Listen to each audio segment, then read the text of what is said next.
L-entużjażmu fost il-veterani laburisti matul is-snin tkattar valuri speċjalment dak tal-ġustizzja soċjali li tiżgura li l-inqas persuna fis-soċjetà tingħata għajnuna u jsib gvern li jkun hemm għalih.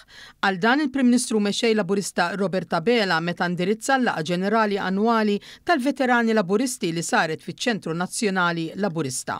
Dr. Abela sostna kif gvern laburista żied il-pensjonijiet f'kull budget fejn ħabbar li din is-sena mhux se tkun eċċezzjoni għax il-pensjonijiet se jkomplu jiżdiedu.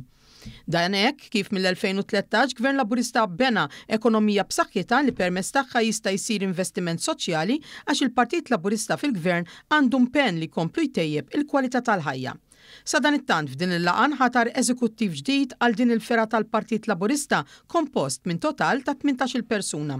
Għal darb'oħra se jkun immexxi minn Anthony De Giovanni li reġa' ġie konfermat bħala President. Il-kariga ta' Viċi President se tkun okkupata minn Charles Grech filwaqt li Salvo Azzopardi u Arthur Ellul huma segretarju amministrattiv u segretarju finanzjarju rispettivament. Fl-indirizz tiegħu il-President Anthony De Giovanni qal li t-tema magħżula għall-laqgħa ġenerali annwali ta' din is-sena nissiltu l-etajiżmu kienet intenzjonata biex titqajjem aktar kuxjenza dwar sitwazzjonijiet ta' preġudizzju u diskriminazzjoni fil-konfront tal-anzjani minħabba l-età.